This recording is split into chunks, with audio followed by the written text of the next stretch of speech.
Hi, it's Jared from Strongroots Farm. Today we're out in the farm store and we're going to be building this floating desk. No legs, completely off the ground, in order for us to have an office space out here.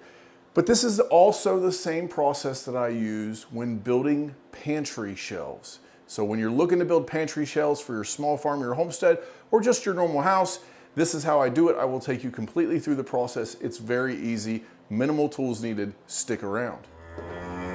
Well, welcome back. Appreciate everybody joining us. Today we're going to be building these shelves, actually the floating desk that you saw in my office, but it's the same way that you would build pantry shelving. Today we're going to be using brick mold. Okay, if you haven't seen this before, it's pretty thick. I've seen people in commercial homes use just baseboard trim. It will hold, but you only have about a 1/2 inch gap that your shelving is actually sitting on. So I prefer to use brick mold. It's much thicker. We got about 1 inch here, and we can put screws in it and add some strength to our shelves. So as a small farmer homesteader, you put your big canned goods on there, you're gonna need a heavy duty shelf, but you also want it to look nice in your home. So you really don't want 2x4s and plywood perhaps in your kitchen. Down in a root cellar would be fine, but we wanna use heavy duty screws. So I like this brick mold. It has a nice look. It's flat here, so you can sink a screw in very nicely, like you'll see us do in a minute. And it turns out really nice. It fills, it paints, puts some nice white shelves, but it's very strong. So I've got my miter saw set up. This is all I'm using for this. I will use a nail gun later, but you don't have to have that to do this job. It just helps to either have somebody hold it, or I can tack things up with the nail gun, the finish nail gun. But I'm just using my miter chop saw. I'm gonna cut some pieces of this brick mold, and then we're gonna go in and start assembling the floating shelf. All right, so first thing I did was I built this angle iron brace in order to not have to have a leg here so that this desk was floating. Welded this up out of some angle iron, wire brushed it, painted it.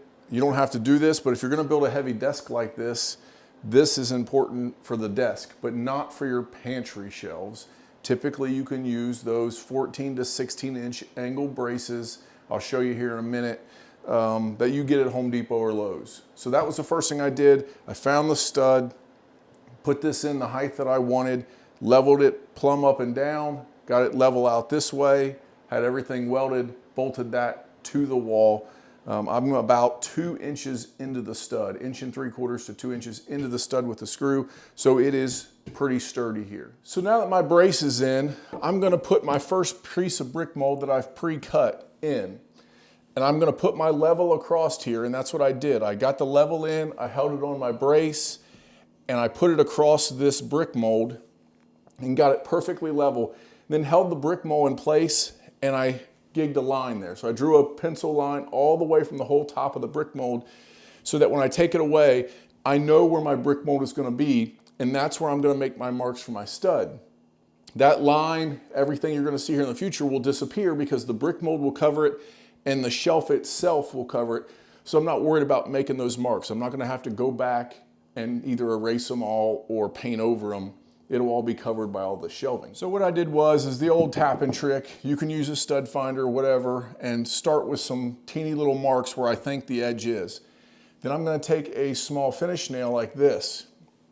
And so Jake showed me this, and you would drive that nail in, right? And so we're trying to miss the stud actually. And so I went a little wider, and I'd work myself in until I hit the stud. And then I would go just a little bit further and make sure that I was fully in the stud. And so I put the edge of the stud because I hit it with this nail. So I'm putting it in, pulling it out, putting it in, pulling it out. Same thing on this side. Work my way in until I find the edge.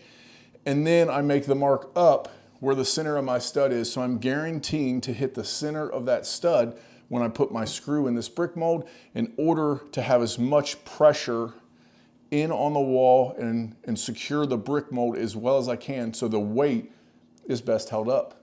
All right, now it's time to install. So I found my studs, I've got my line marked. I don't need a level because the line is the level now, but if you would like, you could put the level back on your board. What I'm gonna do is just throw some finish nails into it just to tack it in place. These will not be the structural component of holding this in place. It's just to kind of hold it up here. So it's tacked in place, only the drywall is holding it. Next, we'll take our other corner, put in here, and I'm gonna put a tack in this as well when this is flush, but I'll still be able to move it around just a hair. And I've got a mark over here on this side where I think is level, basically with my level. I'll go to this side here, and I would rather have it tilted a little bit towards the back than towards the front. So if a can would fall over in a pantry, or if I drop my pencil down on this desk, it rolls to the back, not to the front and on your foot or wherever it would be on the ground. Okay, so we're tacked in place. Now next is to go get our drill, and we're gonna pilot drill these holes so that our screws that we put in, our really big screws, do not split this wood. All right, I've got my drill. This is a very small bit. This is a 7/64. I'm not looking to make a hole that the screw falls into, just enough that it doesn't split the wood. I want all the teeth of the whole screw to bite into both my brick mold and through my drywall and my stud in the back. So the brick mold is about 1 inch thick, and then you have a 1/2 inch of drywall. So you got 1.5 inches before you ever hit the stud, and I would like more than 1 inch, at least 1 inch, into that stud. So I'm gonna go for a 3-inch screw. All right, so we're in the shop, so I don't really care. I have these heavy duty decking screws. I like the star bits. You can use these. These are good for this. They will hold well. They have a heavy coarse tooth on the screw. You can also use cabinetry screws, which are about the same, except they have a much bigger head on this end, so it's much larger around, but you'll need to get a big drill bit and allow that to sink in so that you can fill these holes and that they'll never be noticed. So we're simply gonna go around and put a screw in every stud.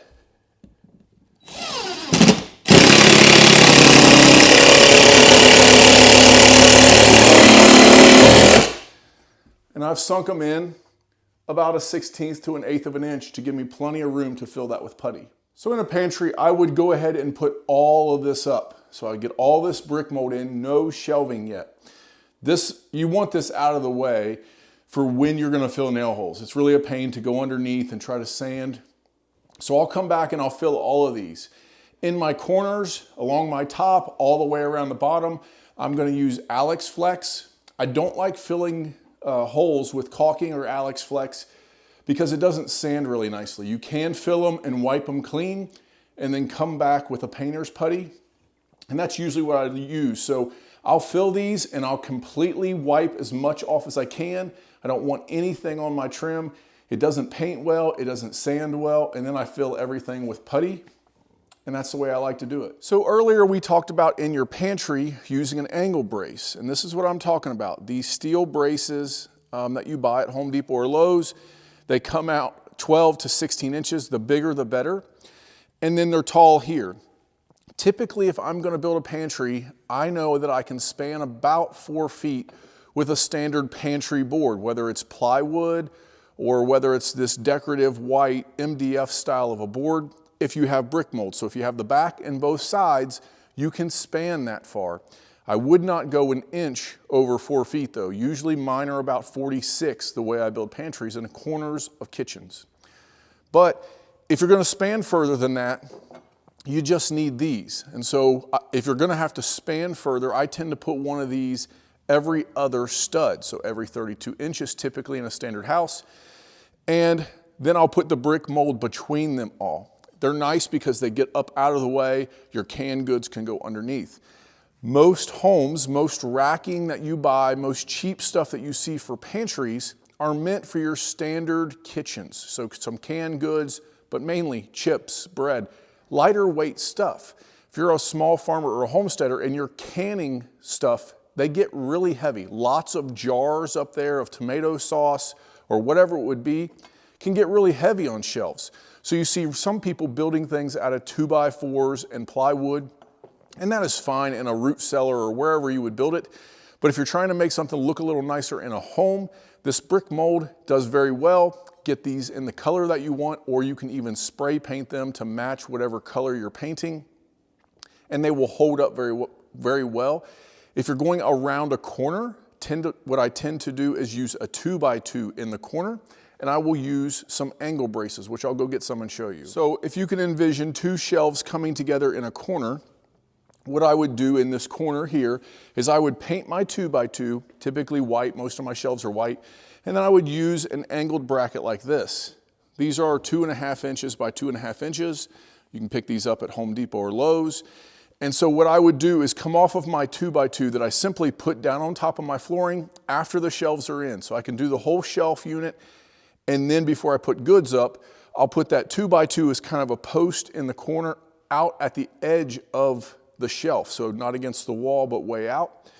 And I'll screw these in one from each side, using about a 1/2 inch, maybe a 3/4 inch screw. And I'll put these in. And then in the middle, they make these same things, and I didn't have any up in the loft, but they're just flat pieces. It's just this part, not the 90. And I will go underneath between the two shelves using very small screws and put a couple of those, to line the two shelves up and to keep them level, but also to keep bin in the middle from coming out. So that's the way I build shelving in my pantry. So now we're back to the process where you saw us at the beginning of the video, right? Our tabletop is on, everything's done. I'm gonna just simply screw it down at this point. You could put some trim around the back if you wanted to for a floating shelf. In my pantries, I don't do that. I simply fill again. So I'm gonna nail down those shelves. The weight of your material holds your pantry shelves down really. So I just use some finished nails about every foot, every 6 inches maybe, just to kind of hold them in place. And then I also caulk those in just to make them look nice. And then I will touch up the paint around and all those kind of things. But today, I'm faking it here kinda. So I'm gonna screw this down. That's all I would do for this desk. But I'm gonna take this top back off so that I can let those nail holes dry and then paint that trim before I put the top back down. So this was an old door that we're using to make into the top of our table, and I'm actually going to trim it with some of this trim. You can use MDF or polyethylene plastic, and so it'll end up looking like this. We'll trim that out once we've attached it down. That way I fill all the gaps and everything looks nice. But that's the end of our table. Now we're gonna have a nice desk in our farm store, and you're probably wondering what this contraption is. Thanks for watching, and that was kind of a sneak peek at my next video. We're making a mobile tool rack or tool cart for our shop. And so we'll get that put together out of some junk that I got out of a dumpster. Well, there you have it. I hope that video helps out in your house or in your cellar or even in your farm store or shop. So till next time, thanks for watching.